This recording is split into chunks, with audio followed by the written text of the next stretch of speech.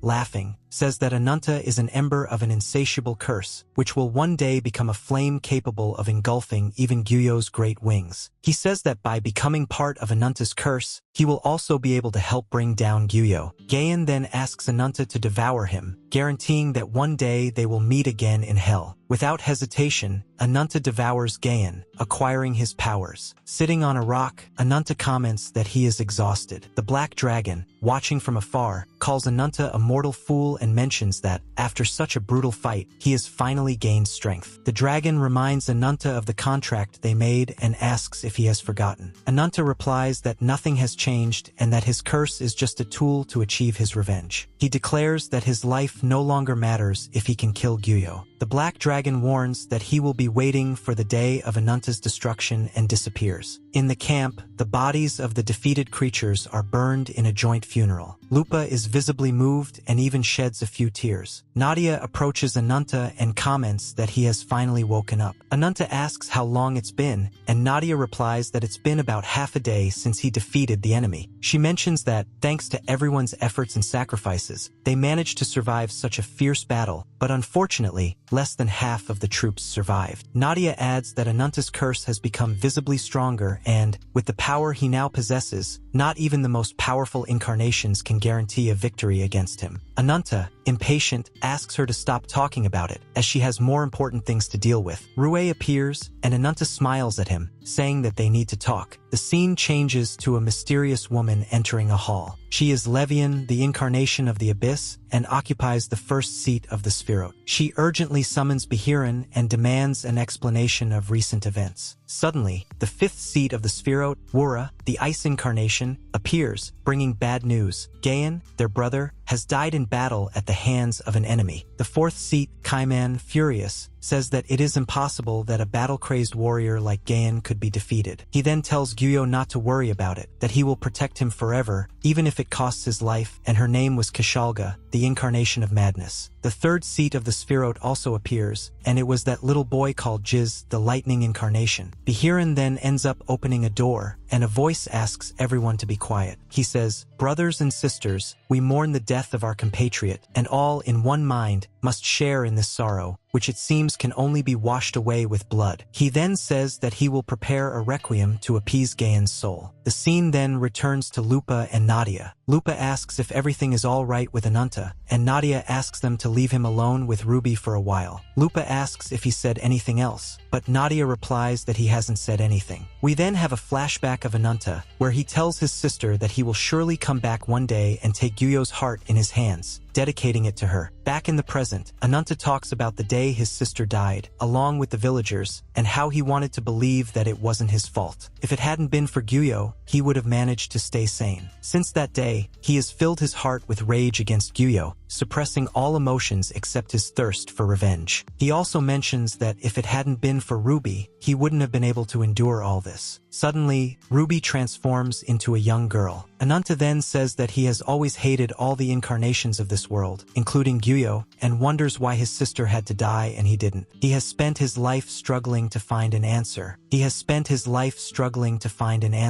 He compares Gyuyo and Azadhaka, both wielding power according to their own desires and standards. All Ananta has done is seek revenge against these abominations. Ananta then asks Ruby if she is also an incarnation, and Ruby, crying, apologizes profusely, saying that she really is sorry and that she was hiding until now because she was afraid of being hated by Ananta. He looks up at the sky, reflecting, and closes his eyes, saying that when the branch of the alicorn inhabited him, something got mixed up in his mind, memories of the alicorn, which he never wanted to forget. Rue asks what kind of memory that was, and Ananta replies that he's stuck in the past, but that there's something he wanted to tell Ruby, that she's always been there for him. He apologizes and thanks Ruby, realizing that he had a family all along. Ruby gets emotional, crying a lot, and hugs Ananta, saying that he really is her family. Ananta then comments that the more powerful the branch of an incarnation, the more vivid the emotions within it. In Gaon's branch, there was nothing but a burning desire for revenge, and Gaon was just like him, a beast who screamed in battle spirit to fill the void in his heart. Ruby asks Ananta not to be sad, as she is his family and would never want to see him like this. Ananta then asks Ruby to wait a while, saying that first she needs to take revenge for her sister's death, and when all the fighting is over, they will see her sister together. The scene switches to Largata, White, and Black, who go to talk to her. Largata asks what's going on, since the orders to withdraw the reserve troops haven't been issued yet. White replies that, although it sounds rude, they are fiercely competing for first place. Largata asks where Ananta is, and Martin intervenes, saying that the warrior's funeral isn't over yet. White then explains that the matter is related to Leviathan Fortress, and that Ananta's power can only be moved to a safer place, where the security of the areas in which space movement is possible can be constantly monitored. Black then says that her sister was very shy, to the point that even her power reflected her personality. Largata asks why she thinks the fortress isn't safe, and White replies that the only criterion by which her sister's power judges safety is simple. It's like someone completely devoid of combat skills. She then asks if the threat to her life would have any impact, and he replies that there is a high possibility that, at this very moment, Leviathan's secret fortress is being invaded by enemies. The scene changes, and we have an explanation of a long time ago, when nothing else existed in the world. There was a great shockwave that shook the universe, and space and time expanded infinitely, developing the horizon of the world. There were beings born among the stars, presiding over blessings and life, like the god of divinity, and presiding over curses and death, the god of demonic nature. There was also the god of warriors, presiding over war and fighting, and the god of creation and destruction, as well as the god of machines. Together, they were the 6 absolute gods. Eventually, these gods created the blue planet we inhabit, creating countless forms of life, including humans. The gods believed that a prophet was necessary to help life coexist, and so they granted the secret treasure of God, containing his powers, to 5 spirit creatures. These were the world's first incarnations. One of the children asks her godmother if there weren't 6 first incarnations in total. The woman replies that it's a good question. Unlike the other gods, who bestowed divine treasures on powerful spirit creatures, the machine god created his own representative, a flawless being modeled after a human, known as the Machine Incarnation. The first incarnations dispersed, finding their own lands, and coexisted with humanity for a long time. However, this peace was interrupted by the incarnation of Wings, who stole the treasure of the gods, annihilated the first incarnations and, over time, brutally killed all those who opposed him. Thus, Leviathan arose to defeat the Winged Incarnation. Under the Queen's command, they prepared for battle. A little girl then asks if anything has happened to the Queen during her expedition. At this point, point, Bernhard appears and reassures everyone, saying that the incarnations and warriors who follow Her Majesty Queen Largeta are all elites, and as Largeta is also a reverse warrior, he is sure that she will return safely. He then apologizes, saying that perhaps he was interfering with the children's education. The woman thanks him for his valuable time. The little boy then comments that, as Raclette is also an incarnation, one day she will become as strong as Bernhard. Bernhard replies that Raclette is still very young and doesn't know how to use her powers, but that, as he said, one day she may become an incarnation that surpasses even her own powers. Proud, Raclette declares that she will become a reverse warrior. Garudi, curious, asks how a child like Raclette could become an incarnation. The woman then explains that incarnations also marry and leave descendants, and that the power of the incarnation is often passed on to their children. Raclette probably received her power from her parents' incarnation. One boy then asks if he were Bernhard's son, he could also become an incarnation. Another child commented that he didn't want to be Owl's son, as he liked Lupa better. Bernhard, upon hearing this, seemed to get a little uncomfortable, and Raclette noticed. The scene changes to a warrior who is impressed by what he is seeing in front of him. Suddenly, the bell starts ringing, and everyone is startled, as this is a warning of an invasion. Soon, it becomes apparent that there is ice everywhere, and one of the commanders, Mansi,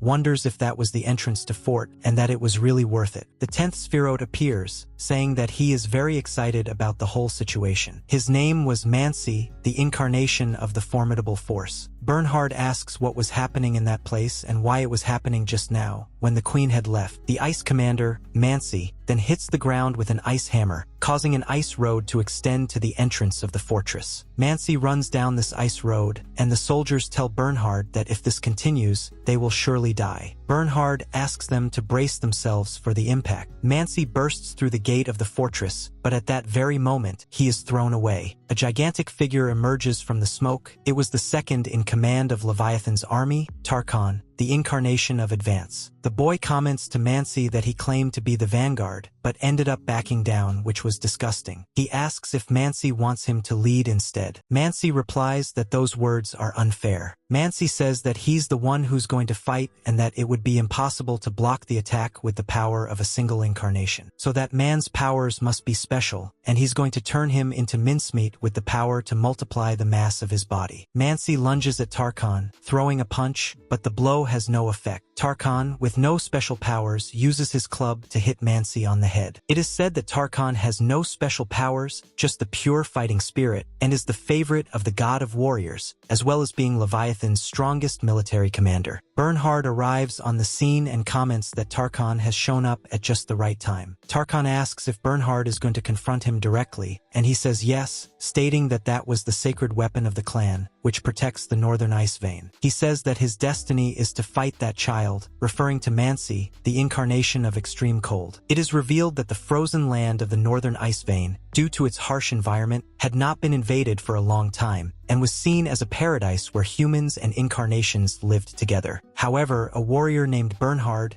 the incarnation of bravery, famous for his military honors, was welcomed into this paradise by a woman named Tosca, the incarnation of Snow White, who took him in with kindness. They eventually fell in love and had a child. However, when they realized that their son was different, perhaps even a monster baby, Bernhard and Tosca began to worry about his future, fearing that he would be humiliated. Depressed and regretful, they found a supposed savior, Gyuyo, the incarnation of wings, who offered them one of the branches. Returning to the present, the ice boy, who is revealed to be Bernhard's son, comments that a long time has passed since that day. Bernhard's son asks if he should call him father, and ironically picks up the bearskin, suggesting that he could also call Tosca mother. Furious, Bernhard lunges at his own son, but the boy easily sidesteps him. Bernhard asks the boy not to insult his wife and begins to launch several attacks, but the boy manages to dodge them all. The ice boy says he's disappointed and asks if this is what they call the incarnation of bravery. He launches his snowstorm attack and strong wind, throwing Bernhard away. The boy then teases him, saying that he should be proud because, despite being a mere monster, he has become so strong thanks to Bernhard and Tosca's powers. Tarkhan prepares to attack, but Bernhard reassures him that he won't fall until the fight is over. The boy replies that he doesn't know much about it, but that it would be more fun if they fought. However, he reminds him that the mission comes first. Tarkhan realizes that something is happening inside the fortress. Someone is killing civilians. It was the 9th seat of the Spherote, Mantia, the embodiment of radiance. Soon after, Arira appeared, the incarnation of silence and the 8th seat of the Sphirot, a woman with spider-like features. And finally, Kashalga appears, the incarnation of madness, the 4th seat of the Sphirot. Kashalga comments that, no matter how many she eats, she never gets tired of it, wondering if they will go mad with such extravagance, until everything turns into bright red pomegranates. The scene changes to a woman asking the civilians to hurry and follow her carefully to the deepest shelter of the Leviathan fortress. The woman who was teaching the children asks everyone to follow carefully, but suddenly one of the Sphirot seats arrives on the scene. Returning to the fight between Bernhard and his son, Bernhard realizes that the whole invasion was just a distraction. His son traps Bernhard and Tarkan in an ice cage, which he calls the Crystal Palace. Tarkan tries to break the ice, but the boy says it's no use, explaining that the Crystal Palace is a barrier technique stronger than the snowstorm, and that if they want to escape, they'll have to defeat it. The boy declared that this was sacred territory in honor of Gayan, and that no one would leave alive. Bernhard can only think of his wife, Tosca, and the karma of his actions. His son turns into a giant bear and advances towards them. Tarkan tries to fight back, but the bear stops him easily. The boy comments that Tarkan seemed nervous and wanted to take him down quickly, but that this would be a difficult task, as he possessed the power of 2 incarnations and the power of the branch. Tarkan replies that he should do his best. The boy, frightened by Tarkan's confidence, backs away, wondering why he was afraid. At that moment, Bernhard and Tarkan, transformed, strike a blow at the boy, knocking him away. They are the 1st and 2nd captains of Leviathan. Meanwhile, Gyuyo's commanders are trying to break into the civilian shelter. Kashalga, the embodiment of madness, comments that it's too noisy and that they can't even open a door, calling the situation pointless. She suggests that it would be more efficient to get rid of the intruders. Kashalga asks if the humans in the fortress can hear the fate of the warriors dying miserably to save them. She teases, asking how long they think the wall will protect them, and then melts the wall, offering the civilians one last chance as she prepares to exterminate them. The incarnation of madness, furious, points at the children and says that if people want to survive, they must offer their hearts, promising that if they do, the others will be spared. Godmother, in a brave act, orders everyone to keep control and not to be fooled by these monsters. She states that she would not allow them to lay a single finger on the children. Annoyed, the incarnation of madness melts the wall even more and, in her fury, says that Godmother has ruined their fun, threatening to kill everyone there. The moment the incarnation of madness throws acid in the children's direction, something unexpected happens. A mysterious force protects them. It turns out that Raklit, a young girl, was the one who protected the children, awakening their latent power. The incarnation of madness finds this interesting and comments that, in a life-or-death situation, Raklit was able to awaken her power to protect her loved ones. However, the incarnation of madness is dismissive of the girl's strength, stating that, for her, there is something much more precious in the world, the most noble and honorable person, Gyuyo. Raklit, sitting and crying, is provoked by the incarnation of madness, who wonders if the girl is talented enough to play with her. When the madness incarnate prepares to attack Raklit, the godmother intervenes, putting herself between the girl and the threat. Unfortunately, the sting of the incarnation of madness pierces the body of the godmother, who,